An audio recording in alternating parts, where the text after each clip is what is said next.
What role did print play, or being a printer play, in Franklin's life? Well, it was his occupation for his entire working life until his retirement, from his apprenticeship to his older brother in Boston when he was very young, to his retirement at age 42. He did take an early retirement. In Franklin's mind, this idea of improvement is all bound up with books and writing. In his day, all knowledge was in books, and one of his basic ideas that, of course, he didn't invent, but that he certainly embraced, is that knowledge is power. Well, this was an age when most politicians, most preachers, anyway, most men in public positions got that way because they were good at speaking, and Franklin was not.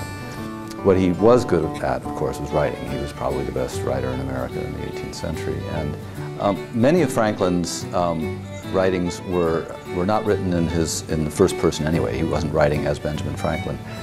He used pseudonyms, but not the way that a lot of writers at his time used pseudonyms, that is, just as a way of disguising his true name.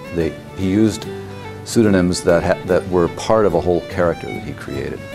And so when he wrote Poor Richard's Almanac in the pseudonym of Poor Richard was a character who had a lot of different traits, sort of different from Franklin in many ways. His first writings that he published in his brother's newspaper, without his brother even knowing who had submitted them, they were actually, tucked under the door in the middle of the night,